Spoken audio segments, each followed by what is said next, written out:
Նոր ատոմակայանի ձևաչափի ընտրության համար հատկացված ժամանակը ավարտին է մոտենում։ Պետք է կողմնորոշվել, մեծամորում ևս մեկ էներգաբլոկ Ռոսատոմի կողմից, թե մի քանի մոդուլային ռեակտոր ամերիկացիների նախագծով, ինչ աշխարհաքաղաքական հետևանքներ կունենա էներգետիկ առաջնահերթությունների հնարավոր վերանայումը։ Ատոմային էներգետիկան իսկապես չունի Հայաստանում այլընտրանք, թե վերականգնվող աղբյուրների հետ այնուամենայնիվ արժի հույսեր կապել։ Եթերում հեռանկար բանավեճն է ակտուալ խնդիրների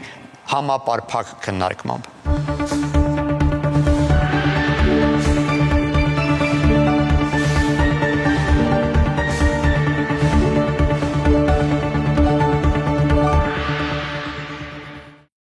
Անցած շաբաթ Հայաստանում Ռուսաստանի դեսպան Սերգեյ Կապրկինը այցելելով Մեծամորի ատոմակայան հայտարարեց, որ Մոսկվան սպասում է Երևանի որոշմանը նոր էներգաբլոկ կառուցելու կամ մոդուլային ռեակտորներ տեղադրելու իր առաջարկների վերաբերյալ։ Ամերիկյան էներգետիկ կորպորացիաների առաջարկները նույնպես ուժի մեջ են։ Ժամանակն է որոշել, որ տարբերակն ենք ընտրելու եւ ինչպես ենք ապահովելու մեր էներգետիկ անվտանգությունը։ Այս հարցում մեզ կօգնեն կողմնորոշվել էներգետիկ անվտանգության հարցերով փորձագետ Արթուր Ավետիսյանը ու էներգետիկայի գործակալության հիմնադիր Հայկ Հարությունյանը։ Շնորհակալ եմ, որ այստեղ եք։ Մինչև զրույցին անցնելը նախ ներկայացնենք մի տեսանյութ, որը իմ գործընկերն է նախապատրաստել, պատմության մասին հիշեցնող, որից հետո շարունակենք։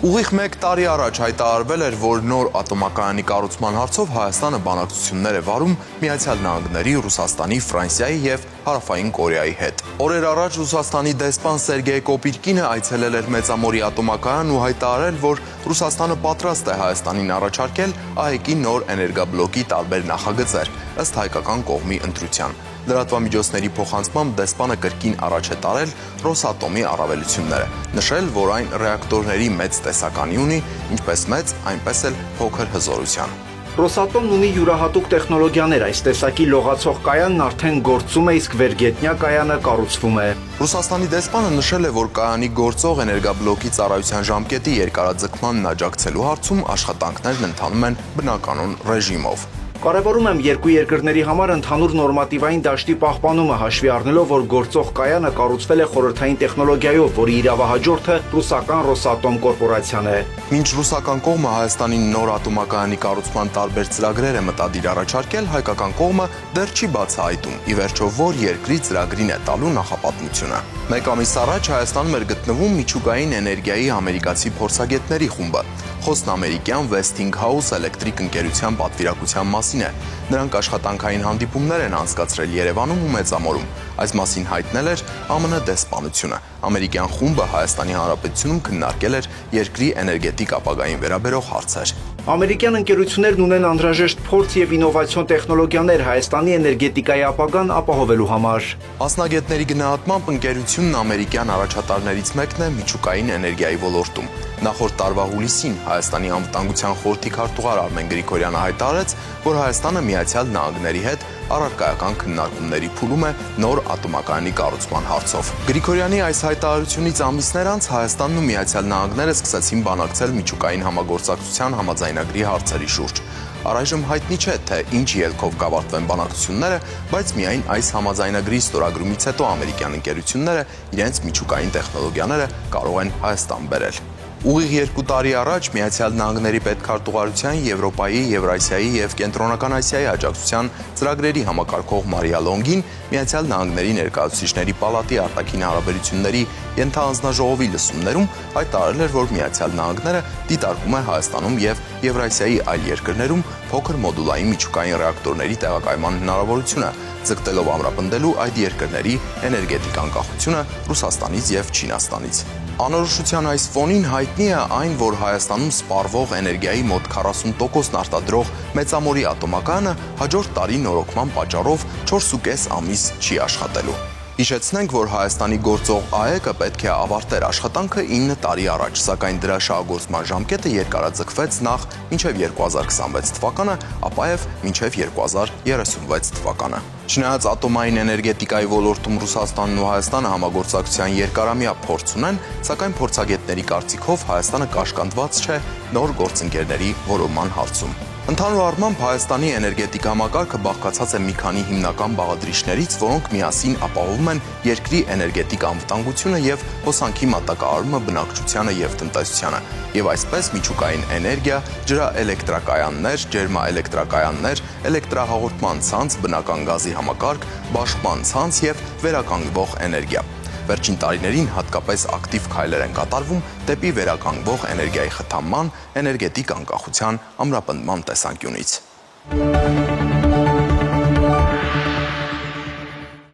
Օրինակ, մինչև վերջերս տպավորություն կար, որ ընտրությունը ռուսների առաջարկած մեծ նոր էներգաբլոկ կառուցելու եւ ամերիկացիների առաջարկած փոքր մոդուլային ռեակտորներ տեղադրելու միջև է։ Հիմա պարզվում է, որ Ռուսաստանը եւս պատրաստ է մեծ փոքր մոդուլային ռեակտորներ օգնել տեղադրել, եթե մեր ուզածը դա է։ Դա ընտրությունը բարդացնում է, ճիշտ է տպավորությունը։ Իրականում փոքր մոդուլայինների մասով Ռուսաստանը այդ առաջարկը նախկինում էր արել, բայց ոչ պաշտոնական, ավելի շատ ոչ պաշտոնական հանդիպումների մակարդակում, որովհետև ըստ էության Ռուսաստանը ուներ լայն սպեկտր եւ դրա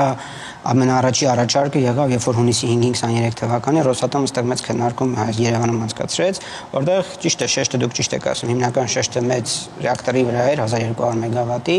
քանի որ դա իրանց մոտ արդեն բավականին տարբեր պետություններում տեղակայված հզորություն է, փորձարկված հզորություն է, փորձարկված ռեակտոր է եւ այլն, բայց իրենք քանի որ ինչպես բոլոր այդ ուղղությամբ առաջատար պետությունները, այդ թվում Ռուսաստանը բնականաբար նաեւ փոքր մոդուլայինների հետ նախագծում եւ ապա շինարարություններ նախաձեռնել եւ ձեր ռեպորտաժում էլ նաեւ ակադեմիկ Լոմոնոսովի մասին ըստ էության հնչեցվեց, որ լողացող առաջին մոդուլային ռեակտորն է քաղաքացիական նպատակների համար, այսինքն մոդուլային ռեակտորներ, քննադատները ասում են վաղուց կան, իհարկե կան, բայց դրանք ոչ ռազմական նպատակներով էր։ Հիմա քաղաքացիական նպատակների համար կամ խաղաղ ատոմի տրամաբանության մեջ ըստ էության ռուսական առաջարկը լայն էր, այսինքն դուք ինչ կուզեք, այսինքն հայկական կողմը ինչ ուզում է, իրենք պատրաստ են առաջարկել, բայց տեխնիկատեսական հիմնավորումները, որոնք սկզբից ներկայացվել էին, հետո վերանայվել էին հայկական կողմի առաջարկությամբ, դրանք մեծ ռեակտորի մասով էր։ Ամերիկյանի տարբերակը, այո, փոքրն էր եւ սկզբից ամենասկզբում քննարկվում էր NewScale ֆիրմայի տարբերակը, որը որ սկզբից 50, ապա 77 մեգավատ հզորությամբ ռեակտորների մեկ մոդուլի հզորության մասին էր խոսքը, որը որ գաղտնիք չի, որ NewScale ընկերությունը նաև ճանաչվեց ֆինանսական պատճառներով, ֆինանսական դժվարությունների պատճառով ծրագիրը կանգնեցվեց հենց ԱՄՆ-ում։ Լիցենզավորման գործընթացը կանգնեցվեց եւ այլն եւ այլն։ Westinghouse-ը բնականաբար շատ ավելի փորձառու կազմակերպություն է, շատ ավելի ոչ միայն նույնպես պրոբլեմատիկ։ Տեսեք, փոքր մոդուլայինների մասով բոլորն են պրոբլեմատիկ, բայց ատոմային էներգետիկայի տեսանկյունից, եթե մենք համեմատում ենք Westinghouse-ը կամ NewScale-ը, այնտեղ համատելու բան չկա, որտեղ Westinghouse-ը դա համաշխարհային բարձրացած ըստ էության բրենդ է։ Եվ Ճապոնիայում հսկական ծրագրեր ունեն իրականացված, եւ Չինաստանում եւ այլն։ Բայց Westinghouse-ի հետ էլ ըստ էության քննարկվում է էլի մոդուլայինի տարբերակը։ Westinghouse-ը չունի պատրաստի մոդուլային, ունի նախագծման փուլում գտնվող մոդուլային։ Այստեղ մի կարևոր նրբություն, որը որ երևի չեն կարողանալու խուսափել, քաղաքական ենթատեքստը, որ 2 տարի առաջ նաև ձեր ռեպորտաժում են նշվում, որ Ռուսաստանից Չինաստանից կախվածության նպատակով մեր այդ թվում մեզ կարող առաջարկվել։ Ես չգիտեմ, թող քաղաքագետները պատասխանեն որպես հռետորական հարց, արդյոք հիմա ԱՄՆ առաջնահերթությունների մեջ այդ նպատակը կա կամ այդքան առաջնահերթ է, ինչպես օրինակ 2 տարի առաջ։ Եվ որպես արդյունք Westinghouse-ի այցելությունը, կիսագաղտնի այցելությունը մասնագետների, դա ըստ էության իներցիոն էր, որովհետև դեսպանը չի փոխվել ԱՄՆ-ի։ Նախկին ռեժիմը, նախկին ադմինիստրացիայից դեռևս նշանակված դեսպանն է։ Եթե դեսպանը փոխվեց, վստահաբար էներգետիկ ոլորտում ԱՄՆ-ի հետ համագործակցությունը փոխվելու է։ Հայկ, ճիշտ է տպավորությունս, որ ռուսները նկատելով, որ միգուցե աշխարհաքաղաքական ինչ-որ նպատակներով Հայաստանը հակված է ընդունել ամերիկացիների տարբերակը եւ պատճառաբանություն է փնտրում ինչու է հենց այդպես անելու, այդ նպատակով առաջարկեցին մոտավորապես այն, ինչ ամերիկացիներն են առաջարկում։ Տեսեք, չեմ կարծում, որովհետև ի տարբերություն մնացածի Ռուսաստանը հիմա նույն Ուզբեկստանում արդեն ստորագրել է եւ սկսել է փոքր մոդուլար ռեակտորներով ատոմակայանի կառուցման ծրագիր։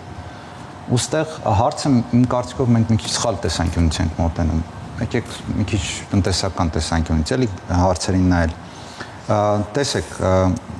1200 մեգավատանոց AS92 ռեակտորով ատոմակայանի նոր ծրագիրը ինքը նոր չէ, ինքը եթե չեմ սխալվում, իր տեխնիկատնտեսական հիմնավորումը Worley Parsons-ը 2009-10 թվականին է արել, դեռ այն ժամանակ, երբ որ մենք ուզում ենք նոր էներգաբլոկը հենց այդ տեխնոլոգիայով կառուցել, հետո Ֆուկուշիման եղավ եւ ամբողջ աշխարհում ոնց որ այդ ռենեսանսը ատոմային էներգետիկայի ժամանակավորապես սառեցվեց եւ այդ ծրագիրն էլ համապատասխանորեն դրվեց մի հատ տարակում։ Բայց այն ժամանակ եւ հիմա խնդիր կա այդ էլեկտրաէներգիայի պահանջարկի, այսինքն այդ 1200 մեգավատանոց ատոմակայանը մեր ներկա սպառումից մոտավորապես 30-40% ավելի շատ էլեկտրաէներգիա էր կարողանալու ապահովել։ Եթե մի կողմ դնենք ռեժիմային խնդիրները, որոնք ոչ մի լուծում չունեն, որ դու ունենաս մի համակարգում, որ ցերեկվա սպառումը 1000 մեգավատ, 1200 մեգավատանոց կայան, դա անհնար է կարգավորել առանց շատ լուրջ միջհամակարգային կապերի, նույնիսկ եթե այդ կապերն էլ լինել ամբողջովին էներգետիկ քո անվտանգությունը կառուցես հարևանների ոնց որ կախվածության ներքո, դա էլ մեկ այլ լուրջ անվտանգության հարց է, բայց ամենամեծ հարցը, որը ոչ մեկ չի քննարկում, դա այնա, որ փոքր մոդուլար ռեակտորները ավելի թանկ են լինելու։ Այսինքն ինքնարժեք էլեկտրաէներգիայի նկատմամբ եւ կապիտալ ներդրումները եւ ինքնարժեքը միավորի հաշվարկով ինքը շատ պարզ բան է, եթե 1200 մեգավատով կա մասշտաբի էֆեկտ, այստեղ մենք ասում ենք, չէ, եկեք փոքրացնենք։ Գնացել է պատմության ընթացքում մեծացման, որպեսզի տնտեսական ավելի լավ լուծումը դուք որտեղ եք տեսնում։ Տեսեք, լուծումը առաջինը ես տեսնում եմ, որ Հայաստանը պետք է հասկանա իրեն ինչ է պետք։ Հայաստանը իրեն պետք է հասկանա։ Անվտանգություն, էժանություն։ Չէ, նախ ընդունենք լավ, ատոմային էներգետիկա ասում ինձ պետք է։ Ինչ է ասում ատոմային էներգետիկա, որ պետք է։ Առաջինը արգումենտներից մեկը, որ մենք ունենք լավ դպրոց, մենք ունենք 5 տասնյակ տարիների արդեն պատմություն, նախ կրթական համակարգ, մասնագետներ եւ շատ ափսոս է, որ դրանք կորցնենք։ Սա արգումենտներից մեկն է։ Երկրորդը, որ ինքը մաքուր եւ բազային էլեկտրաէներգիա է, որ մեզ դա պետք է եւ անվտանգային տեսանկյունից շատ կարեւոր է։ Երրորդ, որ ինքը մեզ տալիս է դիվերսիֆիկացիա, այսինքն պետք է հերթով սկսենք բան անել։ Եթե մենք վերցնում ենք օրինակ առաջի արգումենտը, պետք է ընդհանրապես այլ տեխնոլոգիաներ, քան Ռոսատոմի տեխնոլոգիան չքննարկենք, որովհետև եթե դու գնում ես մասնագետները այս գիտեն։ Իհարկե, մենք այն ժամանակ բավականին լուրջ ուսումնասիրություններ ենք կատարել եւ միակ որ sense մի քիչ մոտիկ էր, որ կարելի էր ասել մեր համակարգին թե հզորություններով, թե մի քիչ տեխնոլոգիան, կանադական ռեակտորներ 600 մեգավատ, բայց էլի այնպիսի խնդիրներ կային, որոնք 2 տասնյակ տարի պետք է նախապատրաստվեի, որպեսզի կարողանայր դա սպասարկել եւ այլն։ Այսինքն առաջի տեսանկյունից մի քիչ այս քննարկումները իմ համար այդքան լուրջ չեն թվում, որովհետեւ կարելի ասել իրանք զուտ քաղաքական կոնտեքստ ունեն։ Երբ որ դու իրան ենթարկում ես տնտեսական հաշվարկների եւ տնտեսական անալիզի, տարբերակ չկա որևէ լագիշնի հետևության գալ։ Երկրորդը մեզ դա ատոմային էներգետիկան պետք է անվտանգության համար, որովհետև 90-ականներին հիշում էին գազի մատակարարումները ոնց էին բանում, բայց մեկ ուրիշ հարց, ցանկացած օդային տագնապի դեպքում, ցանկացած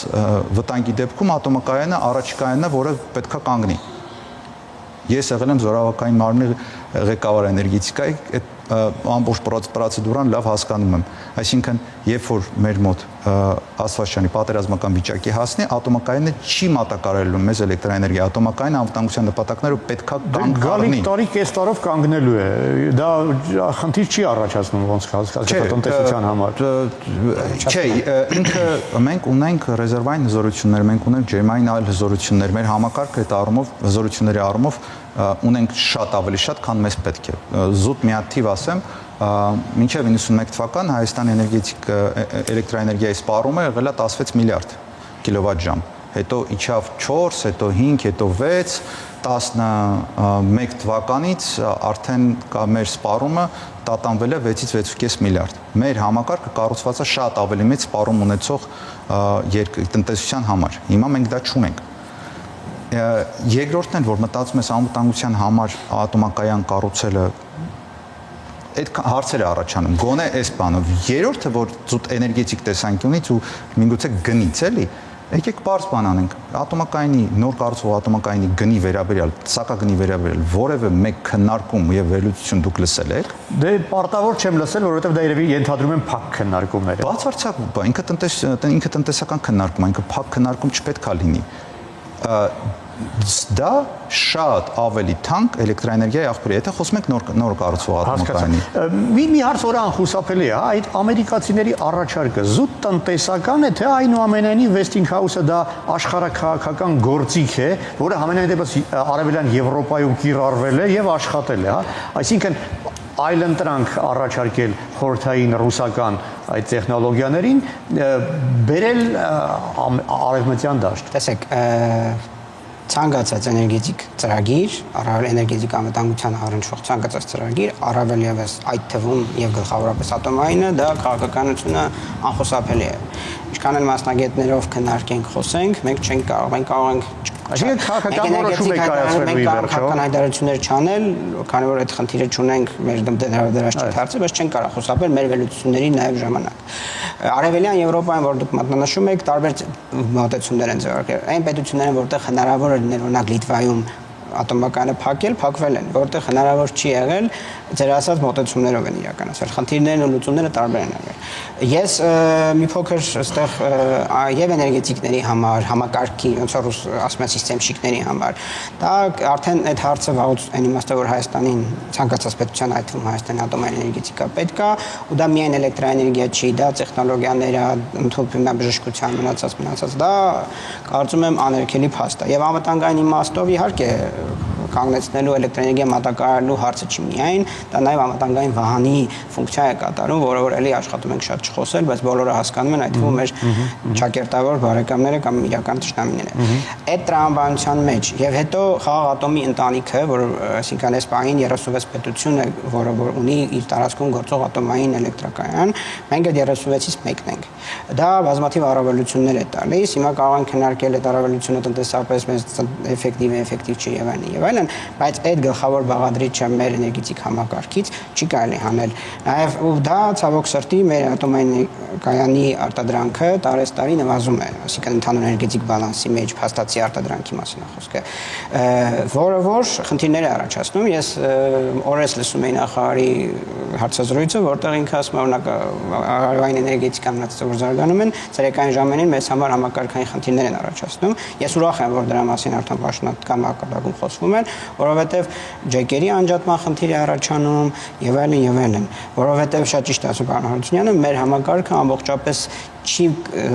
միացել սինխրոնիզացիա տարածաշրջանային պետությունների հետ, ավարտված չի երրորդ էլեկտրահաղորդման գիծը Իրան-Հայաստան, Վրաստանի մասով սկսված էլ չի, այն ինչ որ սկզբանե նախատեսված էր։ Այսինքն հիմա եթե օրինակ 2030 թվականին թիրախադրած, որ 15% պետք է հասնի արևային էներգետիկայի մասը, շատ հաճելի, շատ լավ թիրախ է բոլոր իմաստներով, եւ տնտեսական, եւ դիվերսիֆիկացիա, եւ մնացած։ Բայց այդ էլեկտրաէներգիան, եթե օրինակ նախատեսված էր պայմանական 2019 կամ 20 թվականի երրորդ էլեկտրահաղորդման գծի միջոցով տեղափոխել Իրան, այդ երրորդ էլեկտրահաղորդման գիծը 2028 թվականից շուտ չի գործարկվելու։ Հետևաբար միգուցե պետք է այդ թիրախներն էլ վերանայել։ Լավ, եթե ամերիկացիները գալիս են մեր էներգետիկ շուկա, հա, ատոմային ոլորտում, արդյոք դա նշանակում է, որ արդեն այսպես վերաօրիենտացիա է տեղի ունենում, թե խոսքը ընդհանրապես դիվերսիֆիկացիայի մասին։ Տեսեք, էներգետիկ շուկա ԱՄՆ ընկերությունը մտել է դեռևս Contour Global-ի Դե խոսքը ատոմակայան կառուցելու մասին է այս դեպքում։ Սա ես չեմ ուզում որևէ կերպ քաղաքական գնահատականներ տալ, որովհետև սա պետության առաջնահերթության, պետության արտաքին քաղաքականության եւ անվտանգային քաղաքականության հարց է։ Սա էներգետիկ հարց չի։ Սա հստակ պետք է ֆիքսել։ Հիմնավորումները թե ինչ նոր ատոմակայան եւ ինչ հզորության թե հարցը այլ է, արդյոք հնարավոր է համատեղել։ Թե ռուսները կասեն, դե եթե ամերիկացիների հետ գործ ունեք, գնացեք իրանց հետ շարունակեք։ Ես համատեղելիություն այդտեղ չեմ տեսնում։ Մենք այնպիսի էներգետիկ համակարգ չունենք, որ օրինակ հիդրոէներգետիկայի ոլորտում ունենք ամերիկյան ընկերություն, ունենք ռուսական, ունենք տեղական ընկերություններ, որովհետև իրանց չափը այնպեսին է, որ թույլ են տալիս եւ ունենանք այդպիսի դիվերսիֆիկացիա։ Ատոմային էներգետիկայի ոլորտում ես չեմ կարծում է դիվերսիֆիկացիան հնարավոր է։ Անկեղծ Այսինքն կլինեն հետևանքներ, գիտեմ, պատժամիջոց դնեն պատիժ ինչ որ տարբեր տնտեսական գործիքներ կիրառելու միջոցով։ Անկեղծ ասեմ, ես ոչ մի տարբերակ պրակտիկորեն որ մտածում ես, չեմ պատկերացնում, որ դա կլինի, որովհետև ատոմակայանը մեր գործելու է եւս 10 տարի, չգիտեմ, հստակ ժամկետը հիմա քննարկում են, որ էլի պետք է երկարացվի։ 41, հա, հիմա։ Ամեն անգամ մի քիչ առաջ, որ իրականում եթե իր վիճակը տեխնիկական թույլ է տալիս, որ ինքը ավելի երկար ծառայի, ինքը պետք է ավելի երկար ծառայի, որովհետև իրականում վերջի վերազինման ծրագրի ժամանակ ամեն ինչ փոխվել է։ Բացի ռեակտորից, որը ուսումնասիրվել է եւ կոպիտ ասեմ միկրոճաքեր ոչ մի տես բանը չի հայտնաբերվել, մնացած ավտոմատիկայից գեներատոր ամեն ինչ փոխվել է, այսինքն ինքը համարյա նոր ատոմակայան է բացի այդ իր քորից։ Եվ ինքը պետքա ծառայի ինչքան որ ինքը անվտանգ է որ ծառայի։ Դա մեկ, բայց դրանից հետո էլ սկսում է մեկ այլ process։ Դա ապագործարկումն է, որը տևելու է տասնյակ տարիներ։ Ու առանց ռուսների նույնպես չեն կարողանալ իրականացնել։ Մինչև 60 տարվա ապագործարկման ծրագիր կա, 60 տարի տևելու է։ Դա իհարկե չեն կարող։ Այսինքն ստեղ պետքա շատ զգուշ լինել մեր գնահատականներով եւ պետքա զգուշ լինել մեր հեռանկարների ընտրություններով, որովհետեւ ստեղ մենակ քաղաքական հարց չի, քաղաքական որոշումը կարող ունենա շատ լուրջ անվտանգային եւ տնտեսական հետևանքներ։ Բայց այդ քննարկումների մեջ ոչ մի ճիշտն ասած բնույթ սուտիվոյ ոնց կլինի, այսինքն են էական փաստեր չեն արձանագրվում, միշտ քաղաքական ինչ-որ հայտարարություններ են արվում, բայց երբ որ արդեն սկսում ես խոսել մի քիչ էկոնոմիկայից, մի քիչ ռեժիմներից, մի քիչ կադրերից, մի քիչ ոչ մի տեսակի կրիտիկայի չի դիմադրում այս քննարկումը, ու այս քննարկումը արդեն 2 տասնյակ տարի կա։ Միշտ էլ եղել է 90-ականների սկզբին էլ, երբ որ ուզում էին վերագործարկեին, էլի տենց քննարկումներ կար, 2000-ականներին միշտ քննարկում են, հա, քննարկեք, բայց գործը առաջ չի գնում, որովհետև հիմնականը մենակ այդ են անում, քննարկում են։ Դե ճիշտ է, երբ այդ խնդիրները քննարկում են մասնագետները, բայց նաև անձամբ ինձ հետաքրքիր է ինչ են մտածում սովորական մարդիկ։ Լսենք։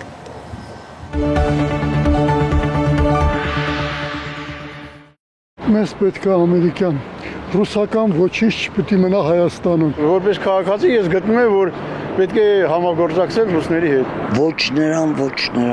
Եվրոպական, էլի, որտեղ ավելի զարգացած այդ Եվրոպայում տեխնոլոգիաները գուցե ես սխալվում եմ, չեմ կարող ասել։ Հայկական։ Պետք է դա նկատի առնելով, որ որակով ավելի լավ է գները ոնց են, դուք գիտեք, այդպես չի կարելի միանգամից ասել ամերիկյանը լինի կամ ռուսական։ Այդ հզորության, որ մեզ պետք է, այդպիսի ռեակտոր հիմա շահագործում են, ինչքան ես գիտեմ, միայն Ռուսաստանում եւ Չինաստանում։ Ամերիկյան տեխնոլոգիան շատ առաջ է գնացել, ինձ թվում է։ Ամերիկյան կարծում փորձ չկա այդպիսի աշխարհում։ Մեր վրա պետք չի փորձել անում։ Ռուսական մոդելը շատ լավ փորձարկված է եւ այն ինչ որ մենք հիմա ունենք վատ բան, շնորհիվ ռուսական բոլոր տեսակի մոդելների՝ ռազմական, դիվանագիտական, տնտեսական, մի խոսքով ամեն վատ բան ես համարում Ռուսաստանի հետ կապած։ Որն է ռեալ, ես չգիտեմ, բայց Հայաստանին դա անհրաժեշտ է եւ պատկերացնում եմ, որ փակվի այդ ընթացքում ինչա կատարվելու։ Աստված տա, որ այդ 4.5 ամսում մենք արհավիրքի առաջ չկանգնենք։ Հայաստանը ատոմականն է պահում։ Ամերիկացիները դեռ նախագծային մասում է գտնվում։ Իրանք դեռ հələ արդյունաբերության մաս չեն տեղափոխել եւ ամենակարևորը իրանք չեն շահագործել դա։ Այսինքն դրական եւ բացասական փորձի հետ մենք ծանոթ չենք, իսկ ռուսական այդ ձեր այսպես կոչված փոքր հզորության, բայց ստացանար ատոմակայանի հետ մենք այդ փորձը ունենք, այդ ծանոթությունը ունենք։ 50 նա 50։ Ով շատ կասի նայել թող ընտրեն։ Որ կողմը որ ճիշտ կլինի Հայաստանի համար։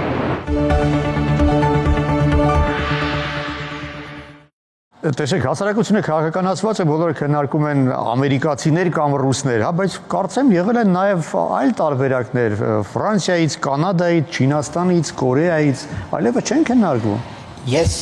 եթե թույլ կտաք մի փոքրիկ ակնարկ նախորդ պատասխանի հետ կապված, ես շատ շնորհակալ եմ պարոն Արությունյանին այն անդրադարձի համար, որ ինքը բերեց ուղեց հարցը դեպի մասնագիտական դաշտ, որովհետև ցանկացած ընտրության համար գլխավոր հիմքը արդյոք այդ ատոմակայանը XYZ դուք հիմա նաև ձեր հարցին նաև զուգահեռ կանդրադառնամ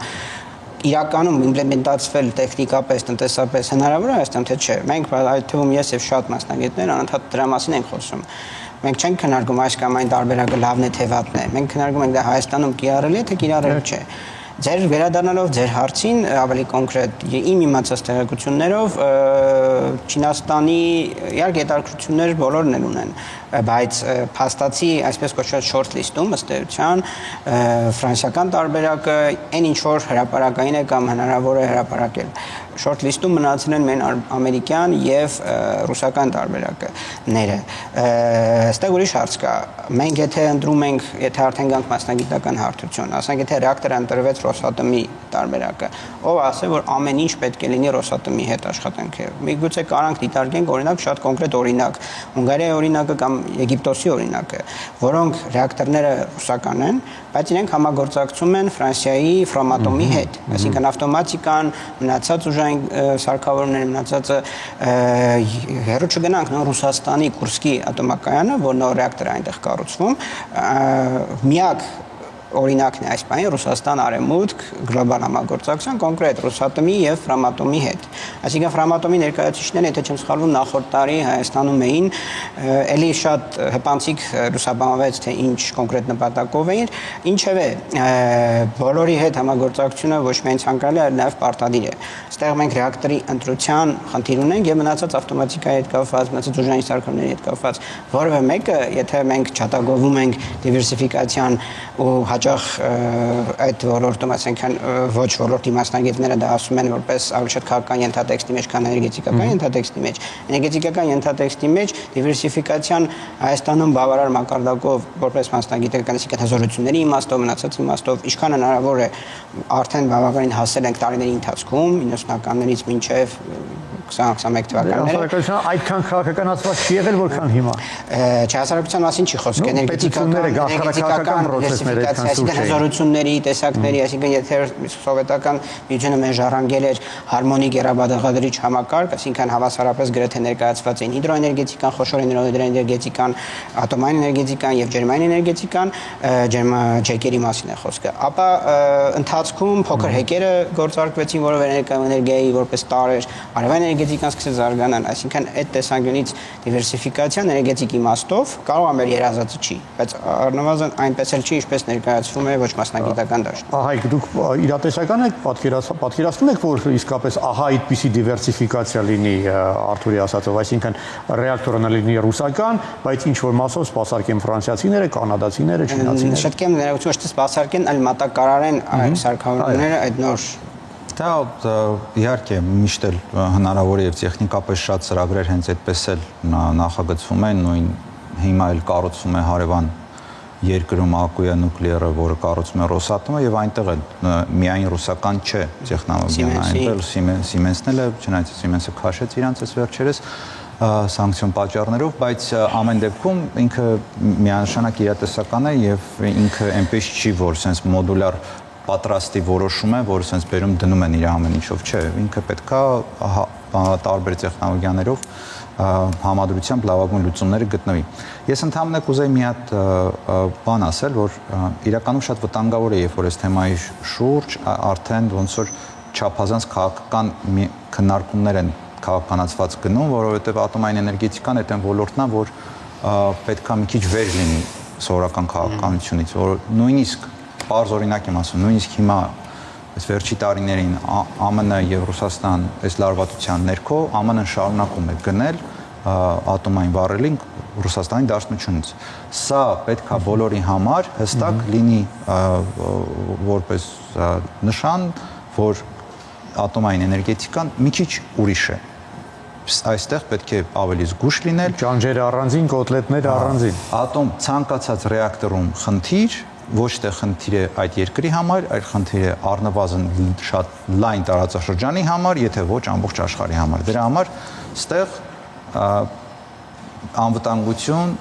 ավելի սառը տնտեսական հաշվարկ եւ ավելի քիչ քաղաքականություն, ասենց ասեմ, Ինչքան ժամանակ ունենք, հա, այսպես այդտեղ եւս տարբեր ժամանակների մասին է խոսք գնում։ Ենթակառուցվածքների նախարարը ասում է, որ մինչև տարվա վերջ պարտավոր ենք հայտարարել, թե որն է մեր ուզածը, բայց ատոմակայանի տնօրենը ասում է՝ միշտ ապեք ժամանակ դեռ ունենք։ Իրականում ինչքան ժամանակ ունենք։ Եթե հայտարարությունների մակարդակով գանք, 24 թվականի կեսերին հայտարարվում էր, որ 24 թվականի ավարտին կհայտարարվենք։ Հետո երբ 24 թվականը ավարտվում էր, ասցին առաջի երամսյակում կհայտարարվենք։ Նաև պետք է հիշել, որ միջգերատեսչական հանձնաժողով կա, որը որ պարտավորված է այդ եզրակացությունը տրամադրի կառավարությունը, որպեսզի կառավարությունը համապատասխան որոշում կայացնի։ Գանք էլի մասնագիտական տրամաբանությամբ։ 2021 թվականին հիմնական վերականգնման վերազինման աշխատանքներ իրականացվեցին գործող Մեծամորի այգում, որտեղ ի թվես այլ աշխատանքներ ամենաբարդ աշխատանքը կատարվեց մետաղի թրծում ռեակտորի Իրանի մետաղի թրծման աշխատանքները, այսինքն անվտանգության մակարդակի բարձրացման իմաստով։ Քանի որ արդեն տարբեր մասնագետների, որոնք նաև որոշակի պաշտոններ են զբաղեցնում, իրենք հրապարակել են, ես եւս կարամ ուղղակի կրկնեմ իրենց ասածը կամ երկրորդեն, ըստ այդ եզրակացության կատարած աշխատանքների արդյունքում 2039 թվականը մինչև երաշխիքը տվել այդ կազմակերպությունը ռեակտորի թրծման հետ կապված։ Բայց եթե գանք պաշտոնական փաստաթղթերի մակարդակով, դա ռազմավարական ծրագիրն է 2021 թվականին ընդունված, ապա 2023-ին որոշ փոփոխությունների ենթարկված, այնտեղ գրված է, որ գործող ատոմակայանը 26 թվականի բարեհաջող վերականգնման այդ 4.5 ամիսից դրան է վերաբերվում։ Վերակառուցման մնացած այդ աշխատանքների շնորհիվ հնարավոր լինի երկարացնել մինչև գործունեություն 36 թվական եւ 36-ից սկսել այն կոնսերվացման գործընթացը, որի մասին գործընկերս նախորդ հարցերից մեկում անդրադարձավ։ Այսինքն, եթե այդ տրամաբանությամբ ենք շարժվում, մենք պետք է իդեալական տեսանկյունից 2036 թվականին նոր ռեակտոր գործարկված ունենանք կամ գործարկման մոտ, որպեսզի հնարավոր լինի սկսել հինի կոնսերվացման գործընթացը եւ նորին ցանցին միացնելու գործընթացը։ Դե տեսեք, եթե ընտրում ենք ռուսների տարբերակը, ուրեմն արդեն հիմա պետք է որոշենք։ Եթե մոդուլային ենք հակված, ուրեմն ժամանակ ունենք։ Արդյոք դա նշանակում է, որ նրանք, ովքեր ասում են, որ ժամանակ ունենք, պատրաստում են հասարակությանը մոդուլայինին։ Տեսեք, միջինը 10 տարի է տևում լավագույն դեպքում ատոմակայանի նմանատիպ լայնամասշտաբ շինարարությունը եւ ծրագիրը։ Իմ համար որոշումը կայացվի հստակ այն դեպքում, երբ որ հստակ 10 տարվա առնվազն պլանավորման դիապազոն ունենա որոշում կայացնողը։ Հիմա դա չկա։ Լավ, իրականում խոսում ենք միայն ատոմային էներգետիկայի մասին, այն դեպքում, երբ տարեց տարի ավելանում են եւ աճում են այլընտրանքային, հա, վերականգնվող մասնավորապես էներգետիկայի արտադրված էլեկտրոէներգիայի ծավալները։ Դա իսկապես իրական այլընտրանք է, ու մասնավորապես, եթե խոսքը գնում է արևայինի մասին, ակնհայտ է, հա, ինչ վերելք է, հա, այսպեսի։ Ես թվերով ասեմ, էլի, արևային էներգետիկայի մենք ունենք երկու տիպի արտադրողներ, ունենք ինքնավար արտադրողներ, որոնք հիմնականում շենքերի տանիքներին եւ հարակից տարածքներում տեղադրված սեփական կարիքների համար կայաններն են, որոնց դրվածքային հզորությունը մայիսի 1-ի դրությամբ կազմում էր 475 մեգավատ։ Եվ եւս 25 մեգավատ կառուցման փուլում է, որը մշտական բան է։ Տոկոսով ասեք, դա որն է։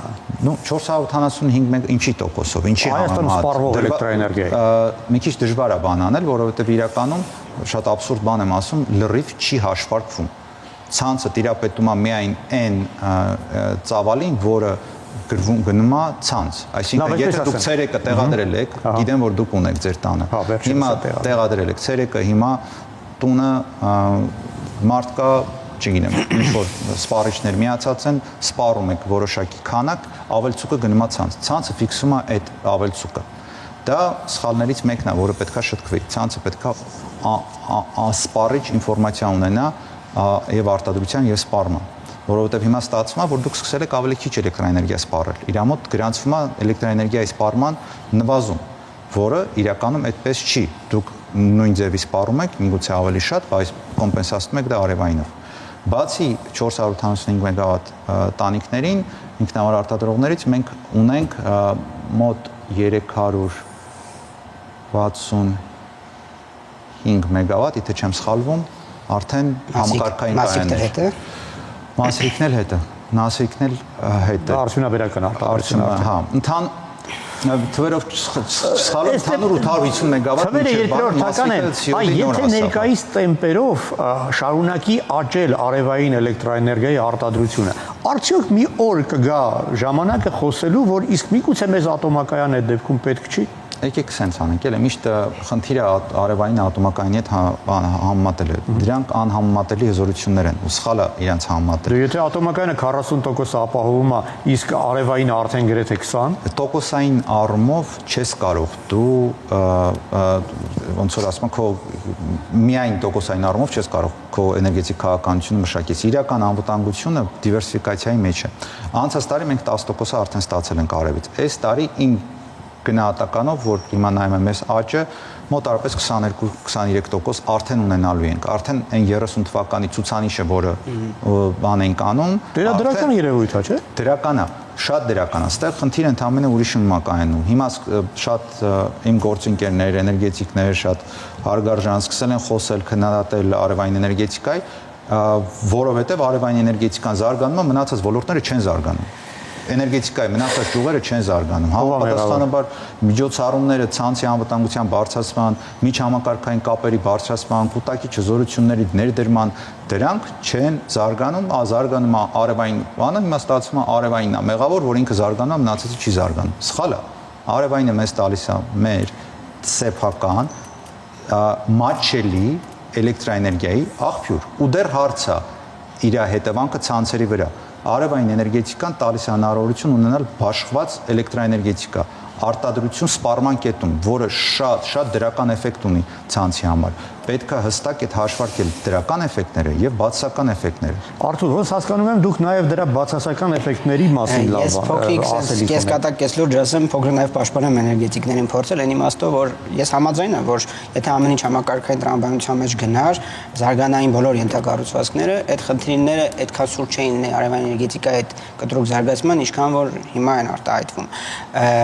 Բայց հիմա ունենք այն ինչ որ ունենք, այսինքն ոչ միջպետական համակարգերն ու ենթակառուցվածքներն են զարգացել։ Այդ ձեր եթերներում եմ ես հաճախ ասել, որ Հայաստանի գլխավոր խնդիրը ենթակառուցվածքային է, ոչ թե էներգետիկական։ Այսինքն մեր ենթակառուցվածքները զարգացած չեն ու առանձնապես զարգացման տեմպերը մեղմ ասած գոհացուցիչ չեն։ Եթե այդ ենթակառուցվածքները, հզորությունների ավելացում մնացածը լիներ իրար հետ սահուն, այդ պարագայում ոչ մեկ չի կարող, ոչ մի մասնագետ չի կարող արևային էներգետիկան վատ է։ Մենք ուրիշ խնդիր ենք տեսնում։ Խնդիրը տեսնում ենք, որ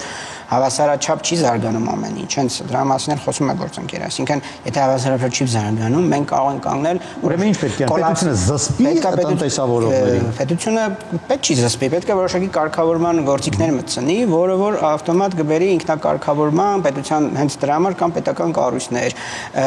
Ես շատ եմ քննադատել նաև ժամանակին, որ նախարար էներգետիկայի նախարարությունը չկա, փակվեց, որը որ բերեց իր բացասական հետևանքների շատ հարցերում։ Այս տեսանկյունից հիմա մենք այդ էլեկտրային հիմա օրինակ ջեկերը որ անջատվում են, դա համակարգային խնդիր է առաջացնում։ Ես մի մասնագիտական տերմին ասեմ ռեակտիվ հզորություն։ Արևային կայանները չեն կարող դա ապահովել, ամենահզոր արևային կայանները, առավելևս ինքնավարները։ Եվ հենց դրա մասին նաև նախորդ հարցերի պատասխանների ժամանակ ասի այդ թիրախները, որոնք որ լավ էին 21 թվականին կամ ավելի շուտ որ ռոմանտիկ էին անգամ թվում, այդ 15%, 20% եւ այլն, հիմա հասել են կամ շատ մոտ ենք հասնելուն։ Միգուցե պետք է հետաձգել այդ թիրախները մի քիչ երկարացնել, որովհետև կամ էլ պետք է այդ ծրագրերը երրորդ էլեկտրաղորդման գիծ մնացած շատ ավելի արագացնել տեմպերը, ոչ թե նորաշենի դենտականը ավարտել 28 թվականին, այլ 26 թվականին։ Տեսեք, բիզնեսը իր գործը անում է, շահ կա, արտադրում է, առաջարկում է ծառայություն, հա։ Այստեղ պետության դերն է։ Պետական կարգավորման հարց կա եւ վերջերս նաեւ դրա մասին ազգային ժողովում շատ են հնչում այդ ոչի դրական իմաստով եմ ասում, այդ բանը, որ արդեն կարգավորման խնդիրը հասունացել է, միգուցե նաև ուշացել է։ Բայց տեսեք ոնց է կարգավորվում, հա, օրինակ ես 3 ամիս առաջ տեղադրել եմ արևային կայան եւ դրանից հետո հանկարծ փոխվեցին խաղի կանոնները։ Պարզվում է, Էլցանցը իրավունք ունի չգնել ինձանից էլեկտրաէներգիա, պարզվում է գնվան գինը շարունակում է նվազել, արդյոք դա անտրամաբանական է, չէ, եւ արդյոք դա օրինական է։ Առաջերտին բնականաբար դա պետք է գործի նոր ենթադրյալ տեղակայվելիքների մասին։ Եվ եթե համակարգայինի մասին ենք խոսում, մասիկ 1-ի մասին խոսեցինք, խոսենք նաև այգ 1-ի մասին, որը որ 220 մեգավատ հզորություն, եթե չեմ սխալվում, պետք է ունենա, նախագծային հզորության մասին ենք խոսում, որը չի մեկնարկել։ Հիմա եթե դա շատ կարևոր ծրագիր էր, որովհետև Էմիրատների հետ համապատասխան կազմակերպության հետ դա չի մեկնարկել։ Հիմա դա մեկնարկել է արդեն, եթե ժամանակին բոլորս ասում էինք քննադատում էինք չմեկնարկելու համար, հիմա ստացվում է ոնց որ էներգետիկ անվտանգության տեսանկյունից, ռեժիմների պահպանման տեսանկյունից, մնացածի տեսանկյունից, ոնց որ թե պետության բիզնեսի մնացածի համար լավ չի, որ չի մեկնարկել, բայց էներգետիկ անվտանգության տեսանկյունից այս պահին լավ է։ Հետևաբար տենց հարցեր կան, որոնք այնուհետ ասենք դուք ունեք ձեր պարագայում, ես չունեմ, ես որոշում եմ տեղակայել, ես արդեն նոր խաղի կանոններով, եթե ինձ ձեռք է տալիս նպատակարարը ինձ այդ խաղի կանոնները, այդ տեղակայում եմ, ոչ մեկ չի արգելու, չի կարող արգելի, այլ ուղղակի ավելի խիստ, ավելի ուշադիր պետք է լինել այդ կարգավորման հարցում։ Հայաստանը այն բացառիկ երկրներից է, որտեղ կան էներգիայի շատ տարբեր աղբյուրներ, եւ ատոմակայան, եւ ջեկեր ունենք, եւ հիդրո, եւ արևայինն է զարգանում։ Դա դրական երևույթ է, այդ դիվերսիֆիկացիան անվտանգության տեսակետից առավելություն է։ Շատ մեծ առավելություն է։ Մենք չենք կարող հույս տնել մեկ կամ երկու աղբյուրի վրա, մենք պետք է մաքսիմալ դիվերսիֆիկացնենք։ Արևային էներգետիկայի պարզապես մեկ բան էլ արդեն թիրախները հասել են, այսինքն ու աճը գնում է, այստեղ պետքա շատ արագ քայլեր արվեն։ Խոսում ենք կուտակիչներից, բայց օրենքի մակարդակով էներգետիկայի մասին օրենքում չկա նաև կուտակիչներ դեռևս որպես տերմին, որ պետքա սահմանվի, որ հետո գնա ենթաօրենսդրական նորմատիվային որոշակի ակտեր, որ կարգավորվի ոլորտը։ Խոսվում, բայց հստակ քայլեր չեն արվում։ Հիմա մենք պետքա ոչ թե նստենք, մտածենք, լուծումները կա, տեխնիկական լուծումները կան, դրանք տնտեսապես շահավետ տեխնիկական լուծումներ են, որոնք ներդրվել են շատ երկրներում։ Պարզապես պետքա դա անել ու անել կայծակնային արագությամբ։ Երկար, այսինքն շաբաթների արդեն պերսպեկտիվայով պետք է պլանավորել այդ գործողությունները անել, թե չէ մեր համակարգը իրական շատ լուրջ խնդիր է ունենալու։ Մեր ջեկերը հիմա, ես գիտեմ, շատ ժամանակ պասատկային արվում այն հզորությունների, որը չի թույլատրվում արդեն իրավանով, այսինքն համակարգերի ռեժիմների կարգավորման հիմա շատ բարդ իրավիճակում են գտնվում, որը ցենց ասեմ օրերն են լինում, որ ցենց գծի վրով ենք անցնում, էլի, որ իրականում կարողա վթարները համակարգային դառնան շատ հաճախակի երևույթ, եթե շատ արագ մենք քայլերի չգնանք։ Այդ քայլերը կան, այդ լուծումները կան, պրոստը պետքա դրանք արվեն վերջապես։ Մենք էլեկտրական մեքենաները մի թիվ ասեմ, առաջի երամսյակով 43% ներմուծվող մեքենաների էլեկտրական մեքենա են եղել։ Դա էլ իր մեջ վտանգ ունի։ Դա վտանգ չի, դա միայն առավելություն է, որովհետև էլեկտրական մեքենան բերում է ավելյալ սպառում, որը թույլ է տալիս հավելյալ մաքուր էլեկտրաէներգիա արտադրել ու կարողանում է ինքը գիշերային բեռը բարձրացնել, որն էլ մեր համար շատ լավ է։ Ցանկացած էներգետիկ համակարգի համար գիշերային բեռի բարձրացումը շատ կարևոր է։ Ու այդ թիվը գնալով աճել 23 թվականին 7.5% է եղել, 24 թվականին 23% է եղել, հիմա 43% է եղել։ Ու սա շատ դրական երևույթ է, պետք է օգտագործել։ Մենք հիմա փողոցներում ունենք 1600-1700 մեգավատ պատտվող կուտակիչ հզորություններ։ Կա տեխնոլոգիա, որը կոչվում է vehicle to grid, V2G, որը թույլ է տալիս հակառակը ոչ միայն դու ցանցից վերցնես, այլ ցանցին տաս էլեկտրաէներգիա այն ժամանակ, երբ որ ցանցին դա պետք է։ Լուծումները կան, պարզապես պետքա հստակ գործողություններ անել ու չնստել քննադատել այն ոլորտը, միակ ոլորտը, որը զարգանում է, այն ոլորտը, որը $5 միլիարդ ներդրում է բերել մեր էկոնոմիկա վերջի տարիներին, թույլ է տվել զսպել որոշակիորեն էլեկտրաէներգիայի սակագնի աճը, ապահովել է դիվերսիֆիկացիա, չնստել քննադատել, թե ոնց է զսպել, այլ նստել քննարկել, թե ոնց է ավելացնել, ինչ լուծումներ են պետք, որովհետև պետության առաջնահերթությունը պետք է լինի սեփական ռեսուրսը զարգացնելը, սեփական, էժան, մաքուր, այլ ուրիշ ինչ եք ուզում։ Ես շնորհակալ եմ արդյունավետ զրույցի համար։ Հիմա ուզում եմ երկուսիդ էլ հնարավորություն տամ ընդամենը մեկ նախադասությամբ հիշեցնեք, թե ինչն էր ձեր խոսքում ամենակարևորը եւ ինչը պետք է հիշի հեռուստադիտողը ձեր խոսքից։ Իմ կարծիքով Հայաստանի Հանրապետության համար ատոմային էներգետիկային այլընտրանք չկա եւ պետք է զարգացվեն համաչափ բոլոր էներգիայի տեսակները, արտադրող տեսակները, կուտակիչների մասով էլ եւ կան ավելի համակարգային կուտակիչների մեթոդներ, հիդրոակումուլյացիոն կայաններ, որոնք իմիջիալոց եւ խորհրդային միության ժամանակ եւ նորանկախ ժամանակաշրջանում դրա տեխնիկական տնտեսական հիմնավորումներն են արված։ Հետևաբար պետք է լինի համաչափ, համակարգային եւ ռազմավարական զարգացում։ Ռազմավարական մտքի բացակայությունը ըստ իս ազգային անվտանգության սպառնալիք է։ Այդ նարատիվը, որը դուք ուզում եք փոխանցել հեռուստադիտողին, որն է։ Վերականգնող էներգետիկան պետք է զարգացնել, դա մերն է, դա մատչելի է, դա անվտանգ է եւ ամբողջ մեր քաղաքականությունը պետք է ուղղված լինի դրան նպաստելու եւ դրա շուրջ համակարգը կառուցելու։ Շնորհակալ եմ, հիշեցնեմ զրուցակիցներս էին էներգետիկ անվտանգության հարցերով փորձագետ Արթուր Ավետիսյանը եւ էներգետիկայի գործակալության հիմնադիր Հայկ Հարությունյանը։ Շնորհակալություն։ Շնորհակալություն։